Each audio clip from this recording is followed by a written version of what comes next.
Hi, all, and welcome back to your next lesson of this January 2021. And now we're going to talk about converting units and rates.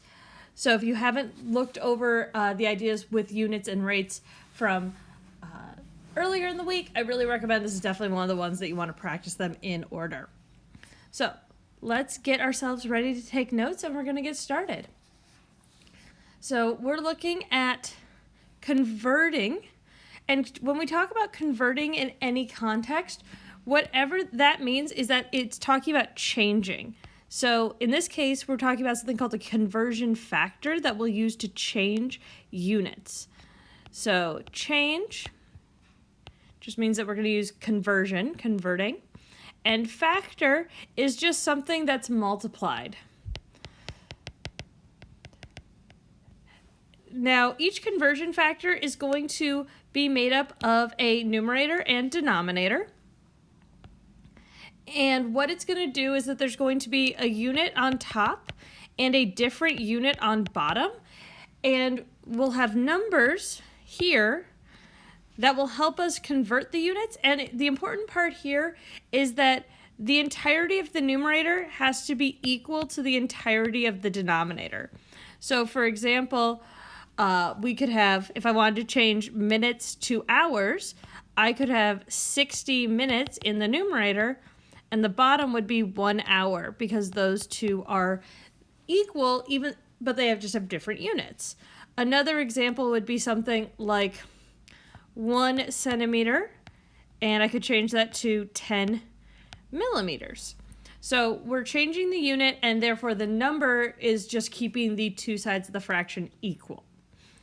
Now, when we multiply these together, we can change the whole unit of the problem. So in number 1, it says if 1 kilometer is equal to approximately, that's what that wavy equal sign means, 0.6 miles, convert 150 meters into miles. So what we'll always do is we'll identify what we want to start with, which is going to be the given information. This is where we want to start. And then what we want to end with, our goal. So when we start here, we have 150 meters. So I'll write 150 meters. And we're going to use conversion factors like this. So we're going to use fractions. So the first thing I'm going to do is put that over 1. Now the next thing is I'm going to write my conversion factor. And if I look here, I know about kilometers going to miles. So I'm going to change meters into kilometers first. So I know that my units I want here are meters and kilometers, because that's the one I want to change. And I know it's going to be meters in the denominator and kilometers in the numerator, because then the meters cancels out, and I'm left with kilometers. Now, kilometers isn't my end goal. I want to end up with miles. And so then I want to cancel out the kilometer again. And now I know I've used the correct 2 conversion factors because my units I started with all canceled out, and I ended up with miles, which is the unit I wanted in the end right there. All that's left now is to fill in the numbers. So with kilometers to meters, I know that 1 kilometer is 1,000 meters. If you aren't sure what the conversion factor is, feel free to use the internet to look it up. Just make sure that you're showing your work. Now, it's given here that 1 kilometer is equal to 0.6 miles. So I can use that fact for my second one. And from there, it's just multiplying all these fractions together. So multiply the numerators, 150 times 1 times 0.6 over the denominators multiplied together, 1 times 1,000 times 1, and then the final unit is miles.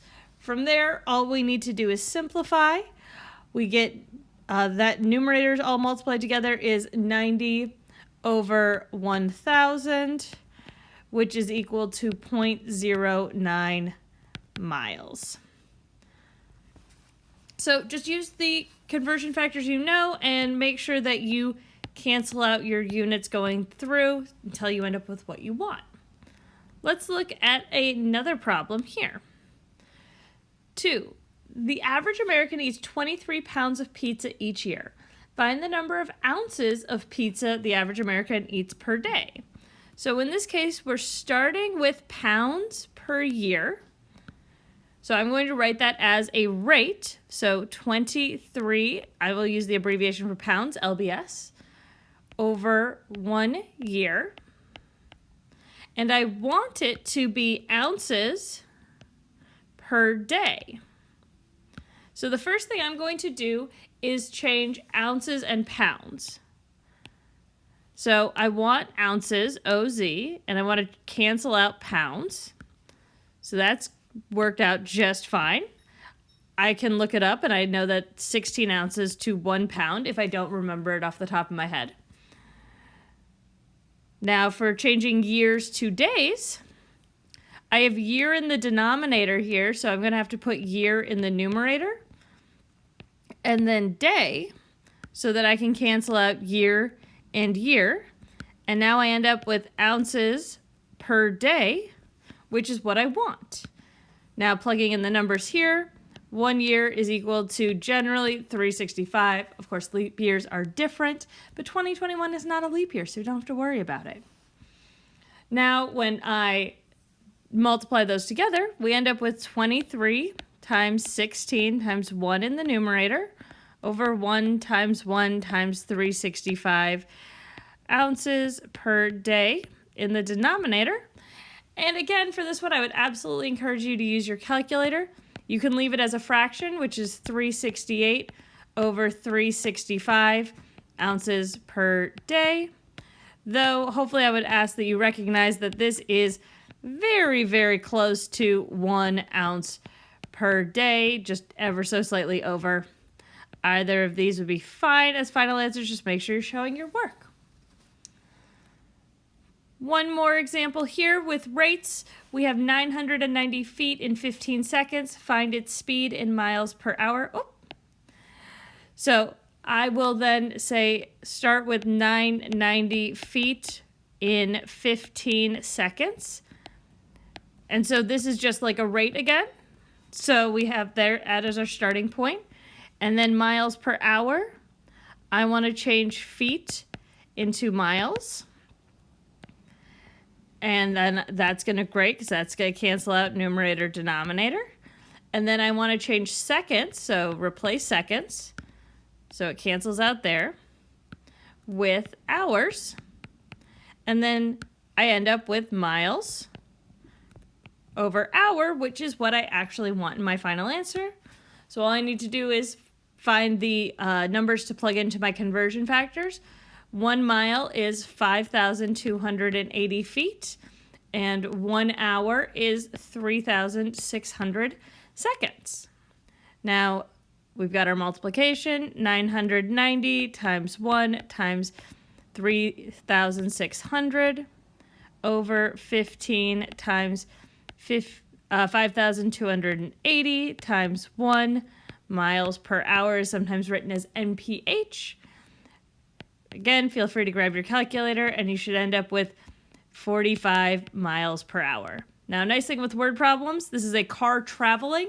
If you ended up with 450 miles per hour, that's a nice sign that you've done something wrong. Cars do not travel at that speed. So also make sure that you're applying your logic as you're working your way through this. Nominate any problems you're stuck on, and I will get back to you as soon as I can. Talk to you later.